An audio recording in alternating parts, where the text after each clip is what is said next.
Hello, everybody. It's me, Liz. I'm back. I'd like to show you something that I find to be incredibly interesting and has taught me so much throughout the years. I was lucky enough to meet this lovely, lovely individual about a little more than 20 years ago when I was just beginning some of these studies. And I met him at a hospital. I was introduced to him by a neurologist at a hospital. In fact, I was introduced to him by neurologist Robert Rafal, who's one of the most knowledgeable people in the motor system on the planet, among other things he knows as well. And I met this interesting individual who I was told had this condition that is specific to just the distal extremities of his hands and his fingers. It's called congenital mirror movements now. And I'd like to show you the video of him. And these are not ideal circumstances here doing this on Zoom. So you'll see the video. Not only is it old, because it's more than 20 years old, but Zoom, in addition to that, of course, is going to present me some synchronicity issues. Let's go for it and see how we do.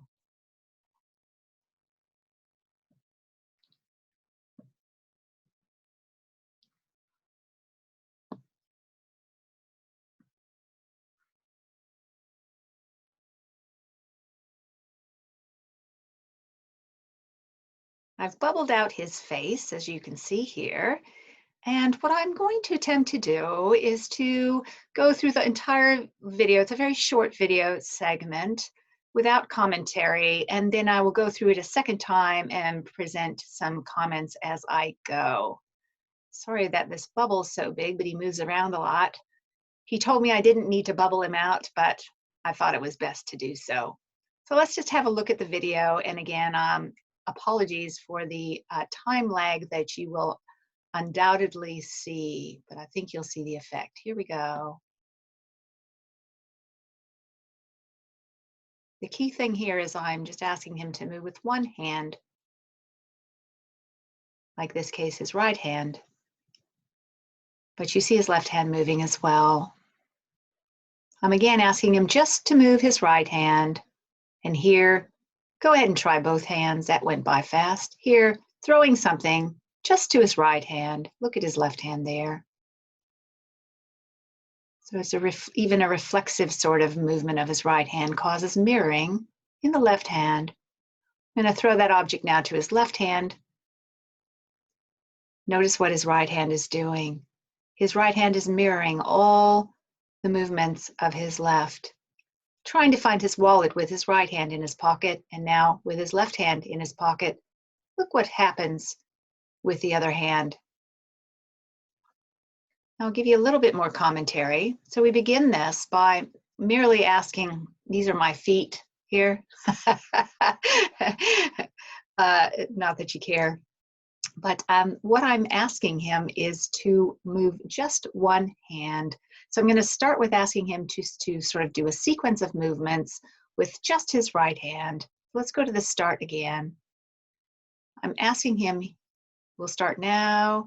I'm asking him now to move just his right hand, which is this one here, and look at the mirroring that's occurring in his left hand.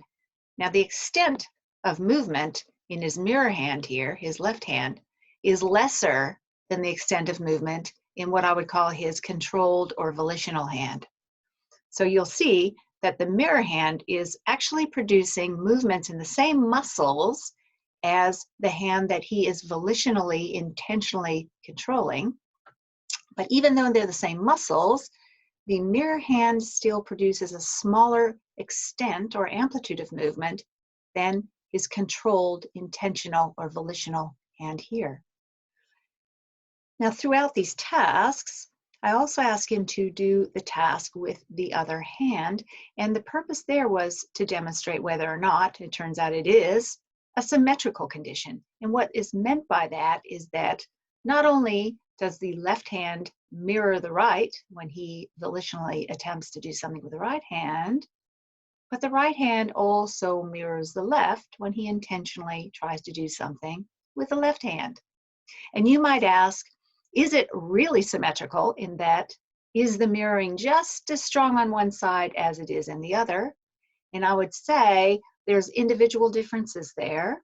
And in the people that we have tested so far, we now have a rather large cohort, but I don't get to test them all in person. But the ones we've tested so far, and some of our published data, we find that there is some asymmetry in people, but we do not see a regular pattern yet.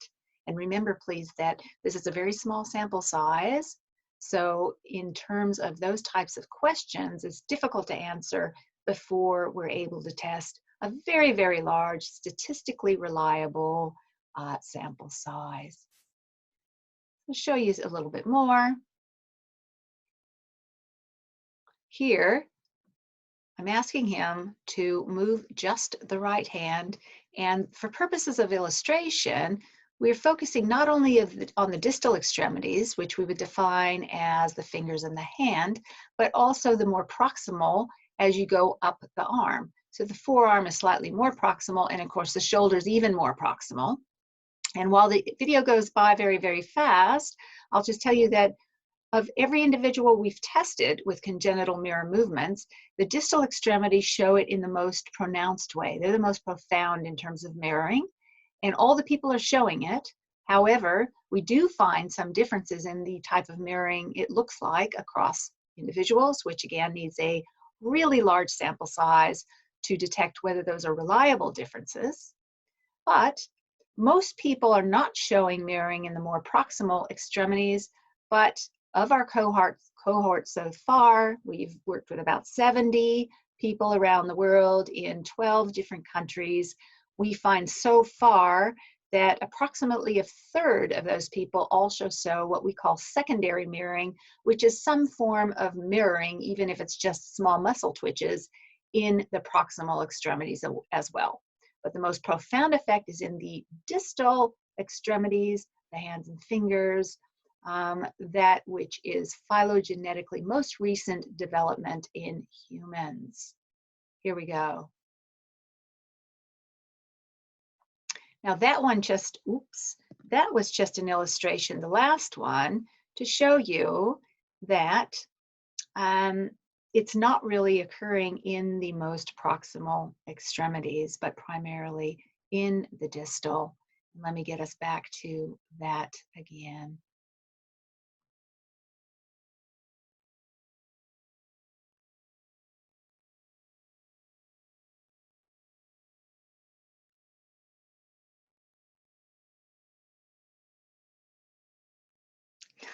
Doesn't want to come back, does it?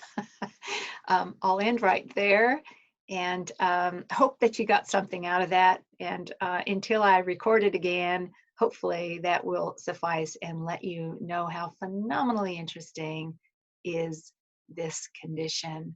And also, I think the generosity of my anonymized participant who has just given me such a wealth of experience. Thank you so much.